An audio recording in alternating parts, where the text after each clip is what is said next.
Hi, welcome to Pennsylvania Newsmakers, and as always, thanks for watching. Well, how about this set of topics? Liquor store sales, Shell refinery tax, or tax break, payday lending, unemployment compensation, and guess who our special guest is? The Governor of the Commonwealth of Pennsylvania, Tom Corbett, and we'll be back in a moment. This is Pennsylvania Newsmakers, a fast-paced, unrehearsed weekly discussion with and about the leaders who shape your world. And now, here's your host, Terry Madonna. Hi, welcome back. Well, joining me is, I can't say often is the case, but fairly frequently. And it's something. Wait a minute, Governor of the Commonwealth and sometime host of Pennsylvania Newsmakers. Absolutely. Are we doing that again this summer? Yes, we are. Okay. Now maybe I'm covering both conventions, media coverage. Oh, and I know we should have some fun down in Tampa. Well, but what I'm thinking of is if you're not away when the Democratic convention is held, maybe you do it that week. We'll check. We'll get the schedule checked, and we'll see. We'll do that. I haven't checked when their convention is. They're right after. Know. Yeah. Let us they're know right so after we get yours. it on the schedule. Yeah, absolutely. And then I had Rob McCord have to have a DNR. I can't have the state treasurer because he's running for re-election. I can't go near there. All right, Governor, let's get started. Look, the Majority Leader Mike Turzai is pushing the privatization of the state stores, as I think everybody in the state by now knows. Had some little trouble in the House getting it moving, but you made some pretty striking comments this week. You said, you were like Texas Hold'em, all or nothing. You said, I want it all done, the complete package, not just, privatized wine. Talk about that. Well, absolutely. There were two packages that have been discussed. One package was all of it. The other package was privatize wine and leave hard liquor in the state store system. No. Doesn't make much sense. No, it doesn't make any sense to me. This is not an easy thing to get done. A lot of people think it's really easy. Easy? Well, they believe that it's the only people that are opposed to it are the union people that would be affected by it. And I certainly understand their position. I don't agree with it. Mm-hmm. I think we need to do it. But there are also many different interests out there who do not want to see the status quo changed or who want to have a great deal of input in how we change it. So there's discussions going on as we speak. As we speak earlier in the day, I had conversations with the Majority Leader. We'll see. I'd like to see it get done before they break for the summer. Yeah. But if it doesn't get done before then, we'll come back in September. There's no backing away from this. And, if, as I said before, and for some reason we don't get it done, we'll come back next year and continue. Only two states have their retail and wholesale operations still in the private sector. Right. Some states like Virginia, wholesale's out, public, licenses to businesses. I think wholesale's still owned by the state. Is that a compromise that you find acceptable? Or as I said, you're all in for the whole package, right? We need to be out of the business of selling alcohol. All right. Okay. The private sector does it better. We should get out of the business. We should get the revenue from it.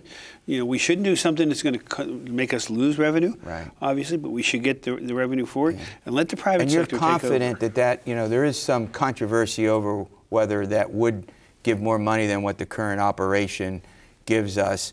You're confident that would take place. I'm confident that would take place. Okay. That we would not lose in this overall picture. Let's now turn to the proposed Shell refinery tax break. I mean, let me set the stage for this.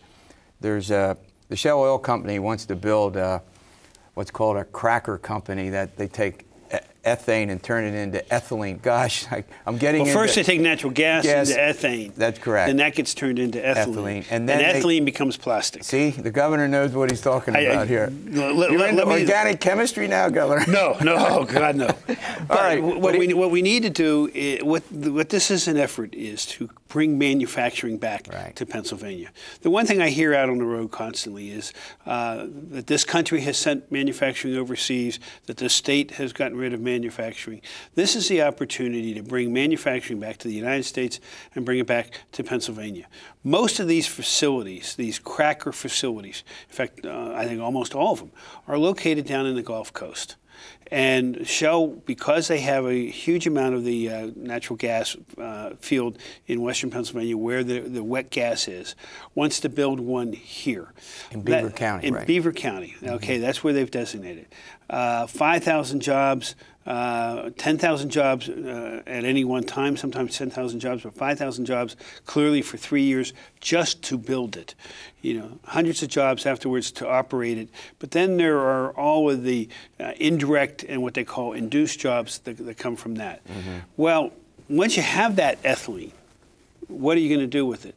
If you send it to the plastic plants outside of Pennsylvania, in this tax break this tax plan that is going forward, if you send it out there, you get no credit. Right. If it goes within the state of Pennsylvania, it gets a credit. So the tax credit, we're going to have to run to a break, but the tax credit applies only if it stays in the state. Is that your point? Only if it stays within the state. All right. Now, which means look, additional Governor Rendell, construction. look, your predecessor gave whatever the amount is. I'll be wrong about this, 30 or 50 million to Harley Davidson to stay in the state, maybe more.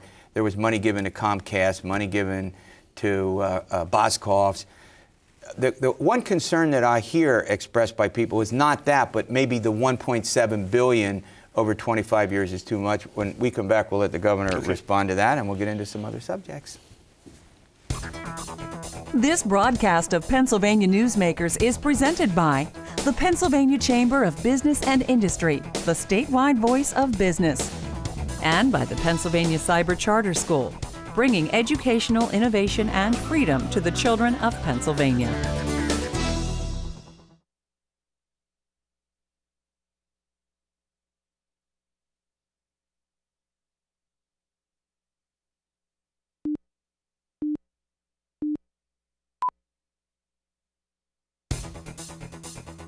This broadcast of Pennsylvania Newsmakers is brought to you by BetterSaferRoads.com. To voice your support for safer highways and less traffic congestion, visit BetterSaferRoads.com. And by the Pennsylvania Manufacturers Association. Business in Pennsylvania is our business. Hi, welcome back to the program with my special guest, the Governor of Pennsylvania, Tom Corbett. We're talking about this proposed Shell Refinery tax break. The governor's giving us his rationale. Now, your predecessor, Governor Rendell, gave money to Harley Davidson, to Comcast, the Boscov's, and countless hundreds of millions for stadia, you know, the whole keep the ball teams in the state, understandably. The one criticism that I've heard is 1.7 billion over 25 years wouldn't kick into 2017 is too much. How do you respond to that? First off, number one, there is no tax credit if they don't build the plants. Okay. Okay. So what it is you build the plants, you bring the jobs here, you build the plants that will continue to have the operating jobs for a long period of time, then you can get a credit as long as you use the gasoline here or the natural gas here in Pennsylvania. So it is a job generator. It is performance based. I got it. And if you take a look at that number over the 25 years, it's about 60 million.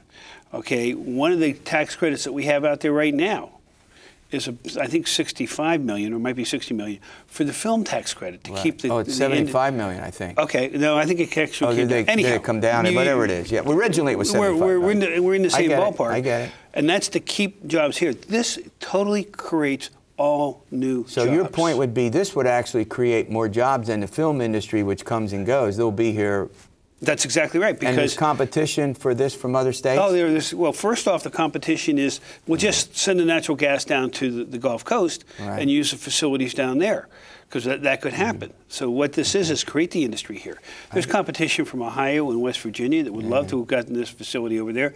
With this tax credit, if a company would come in and build a petrochemical plant that would develop the plastic, if they build it in Ohio, they send the gas over there, they don't get the credit. Okay. All right, I'm trying to get through a bunch of topics. Let's talk about payday lending. A bill passed the House 102 to 90, pretty much along party line vote, that would regulate the payday lending industry, creates an interest ceiling 12.5% for 2 weeks. That annual rate would be well over 300%. It's not, I guess, regulated now. The only thing I know is that everything I know about payday lending is no good. So here's the question for you, Governor. Is this protection for the consumer, or is this just exploitation because of the? You're a former. Now wait a minute. In your former job, you had to deal with this, didn't you? We did, and I think what happens is really in the eye of the beholder on this one. This is not an easy area. People get into short times where they don't have the money. They need to get it very quickly.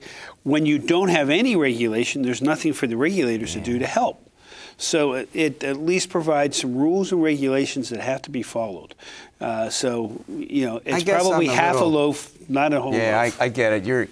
I must tell you, we have one of our underwriters now is the Credit Union Association. A lot of folks that work for you are in the association, and banks. I'm in the credit union. Yeah, there you go. They have obviously they have their own program, but man, over the years, they've not been happy about the usurious interest rates and the manipulation, and it is a tough thing. I guess the host, I'm not supposed to keep my mouth shut, but I guess it's not something I'd be terribly. You're not known for being able to do that. No, I know, but I get your point. So you're kind of, if you got the bill, would you sign it, or would you want to look at it? We have to look at the final bill. Okay, somehow I knew you were going to say that, right? Until you see it, you have to take a look at it. It passed the House. Right. It's over in the Senate. We'll see what the Senate does. Yeah, we'll see what happens over there. All right, next topic.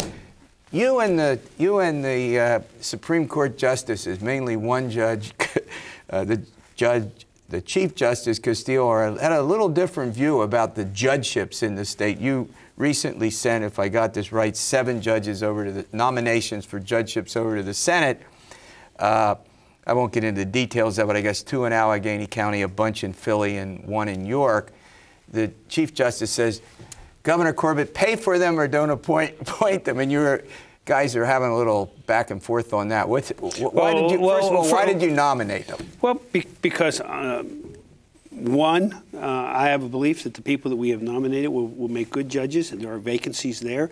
There were certainly requests to fill those positions, and in fact, I decided I wanted to fill a position in Allegheny County with my chief of staff, who's going to make a wonderful judge. Number 2, I have reminded the Chief Justice a couple times publicly that this is a decision of the executive branch, and it is decided upon by the Senate is to confirm or not to confirm. So that falls in our bailiwick. And I believe, we're working on the budget as we speak. Can you find a $1.7 million? That's what the papers have said. That's what it's going to cost. I'm not necessarily going to agree with that number, but I think, it is incumbent upon us to find something. Now, and there is judicial backlogs. I keep reading in some cases about. Go ahead. Each county is different. It really is. It comes down to the management of the county. I got it. Civil cases are changing a little bit. They're not getting quite as backed up. But you're confident that these were judicial appointments that you thought were necessary. Senate confirms them. Absolutely. Well, I can tell you one right off the top of my head. There's a vacancy in York County to the death of a judge a few months ago. Right. York County doesn't have that many judges. Clearly, we need to fill that York County position. All right, we're going to run to a break. The governor's recently implemented some unemployment compensation reforms the state owes. We won't even get into this. Something like $4 billion to the federal government. Talk with the governor about how he and the legislature are working on that when we come back. This broadcast of Pennsylvania Newsmakers is brought to you by Pennsylvania Credit Union Association. Pennsylvania Credit Unions, where people are worth more than money. To find a credit union that is right for you, check out ibelong.org. And by the Energy Association of Pennsylvania, Pennsylvania's energy information source.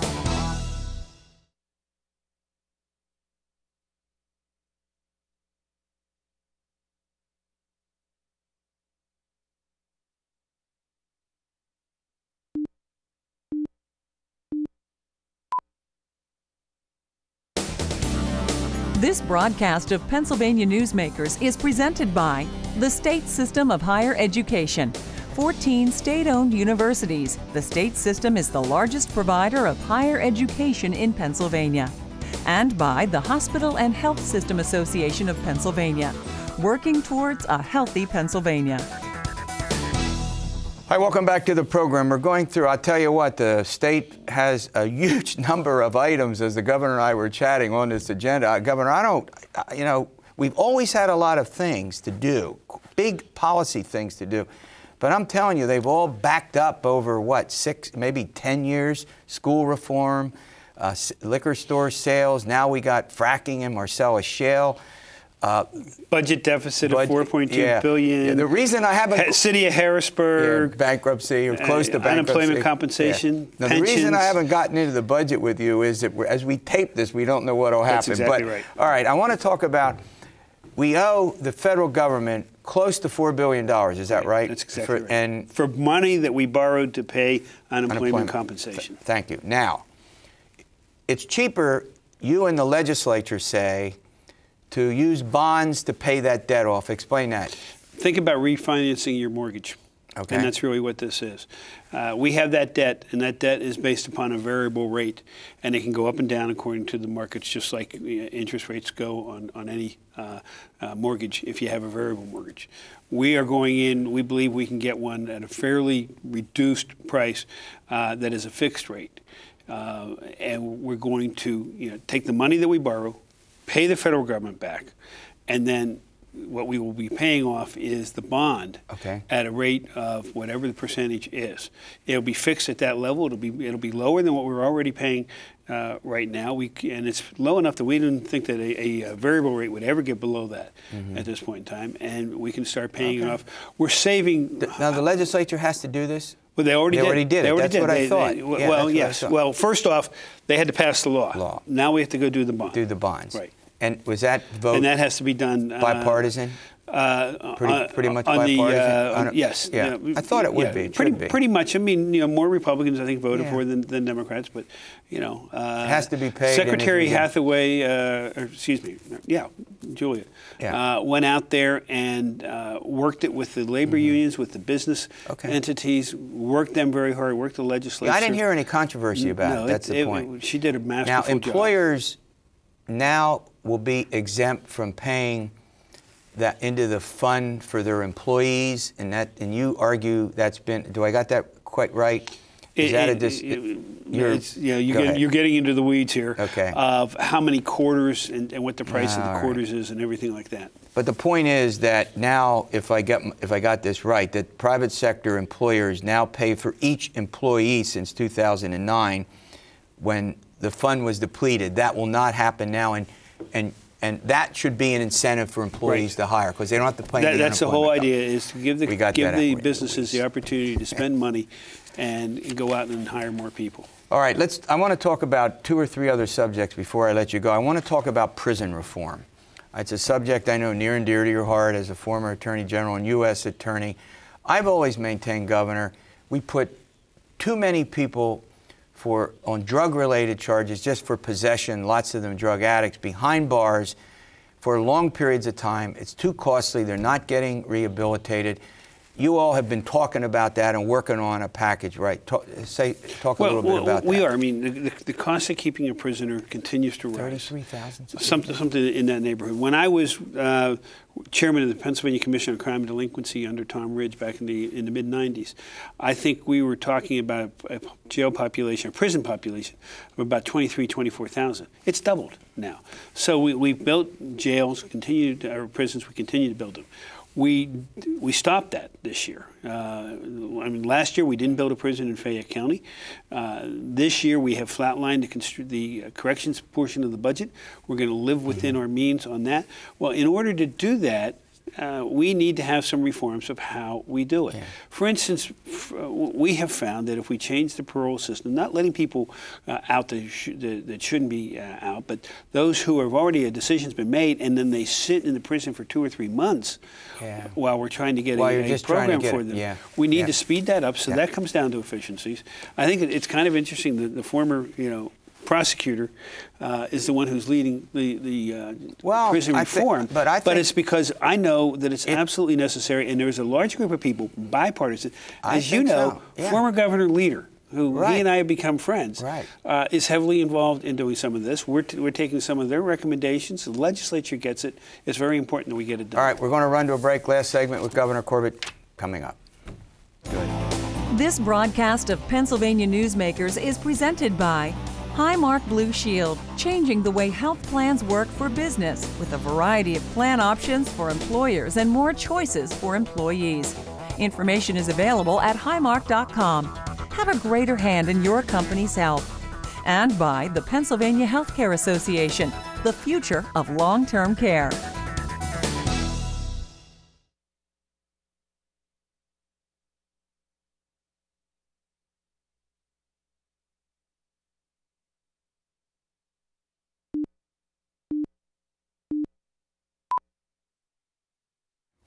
Hey, welcome back with Governor Corbett. Well, Governor, we've exhausted a boatload of topics here. I do want to talk to you about one other thing. And other governors have tried to do this. They haven't been successful. It's called school choice or vouchers.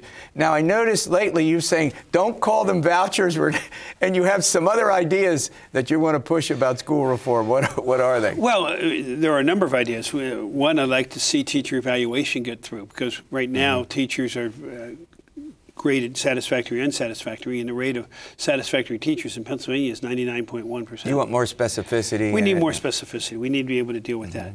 Two, there's discussions in the legislature right now about charter reform, about the funding of charters, about a statewide authorizer for charters, direct pay from the state to the charter. There's discussions there.